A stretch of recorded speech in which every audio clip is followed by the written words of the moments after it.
as companies sort of migrated to more e-commerce, they didn't really think about the fact that returns on average in physical retail sits around 3 to 8%, whereas in online retail, it tends to be close to 15 to 40% based on our research. And as a result, you have these massive cost increases. And what we're seeing at the moment is that most savvy companies, most big companies are now starting to charge for their returns. And it has become a bigger sort of or a hotter potato in the overall discourse, with the EU recently looking to create some legislation on the environmental impact of returns and trying to limit returns. So yeah, that's that as well.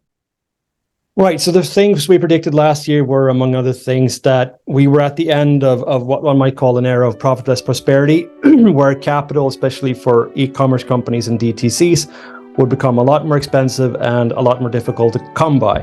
And where we've seen this come true is, among other things, in the Silicon Valley Bank collapse, which was basically caused by everything that we predicted.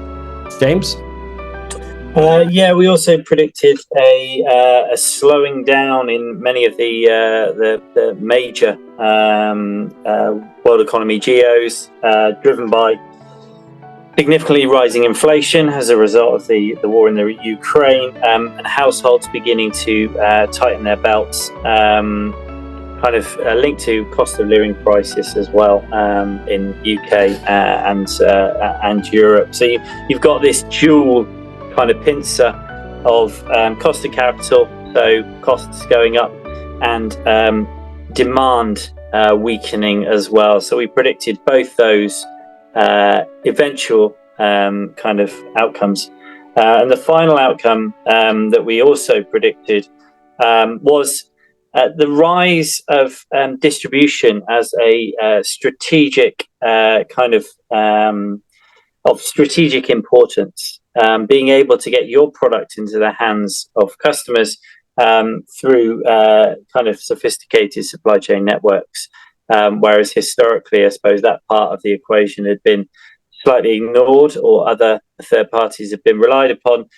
This was a year when the importance of having a robust understanding of your supply chain, but also kind of control to a degree over it, became even more important. Anything else to add, JP? No, I would say as well, within that is the importance of starting to look over things like returns and reverse logistics, because as companies sort of migrated to more e-commerce, they didn't really think about the fact that returns on average in physical retail sits around 3 to 8%, whereas in online retail, it tends to be close to 15 to 40% based on our research. And as a result, you have these massive cost increases. And what we're seeing at the moment is that most savvy companies, most big companies, are now starting to charge for their returns. And it has become a bigger sort of or a hotter potato in the overall discourse, with the EU recently looking to create some legislation on the environmental impact of returns and trying to limit returns. So yeah, that's that as well.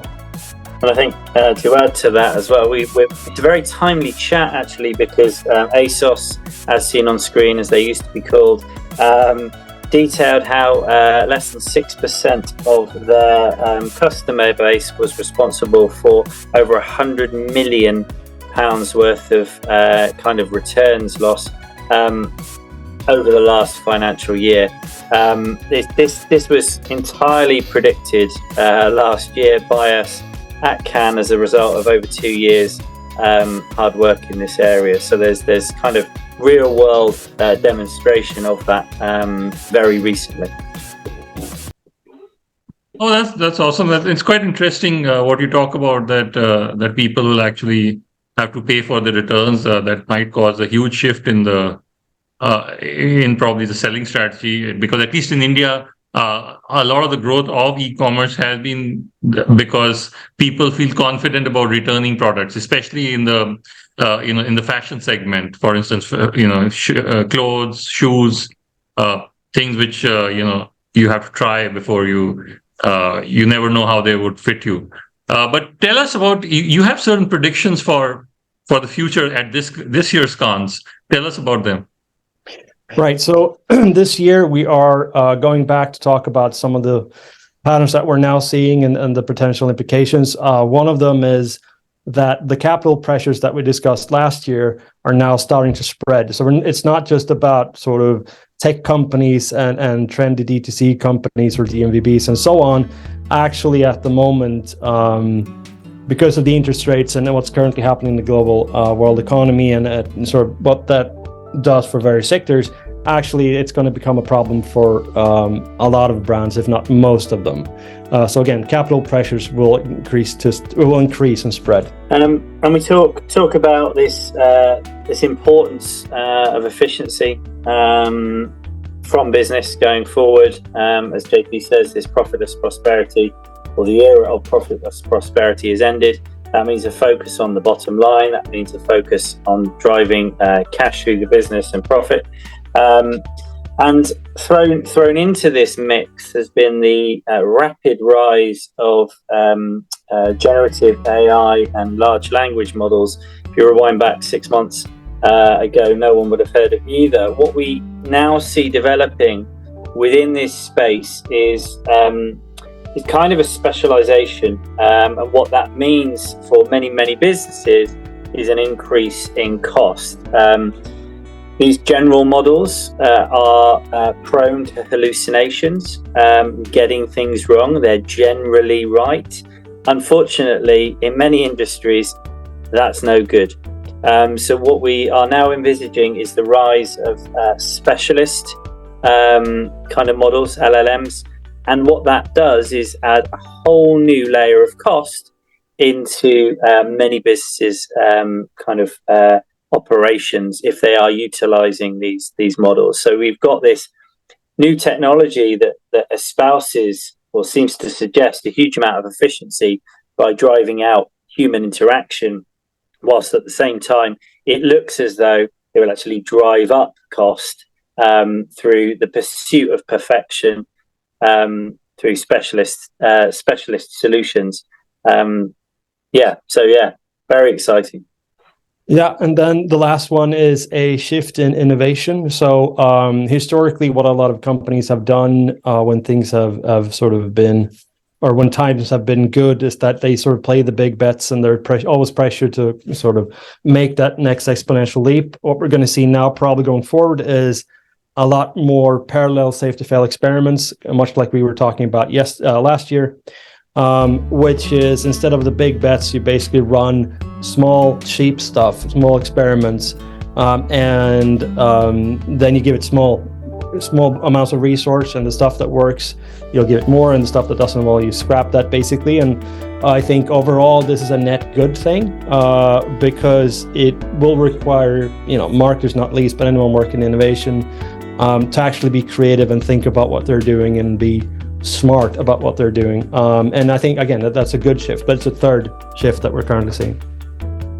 That's really interesting. So for people who don't know, tell us about your strategy. Would you call yourself a strategy consulting firm? Would you call yourself an advisory firm? Well, yeah, no. I'm these days I'm completely independent. So I'm an independent strategic management consultant, and most of my work is these days in fintech and e-commerce or digital retail, but also what is called adaptive strategy. And so I have developed my own framework, which is coming out in a book to be found in sort of any fine bookstore near you. But it's about essentially the shift from the traditional growth strategy to a profit-driven strategy, and sort of improving the adaptability of organizations, which is crucial in times like these. James? So my role is, I suppose, slightly different. I have two roles.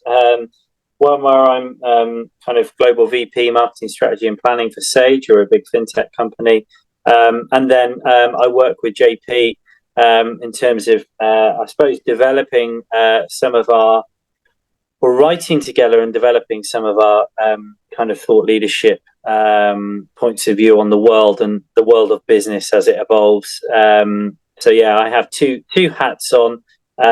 One, my professional kind of primary career, and then the thought leadership career that JP and I work together on. That's great. It was really interesting to hear it, and also your predictions on the future, which people need to listen to really carefully, considering that you were so right last year. So looking forward to seeing you at Cannes Lion this year.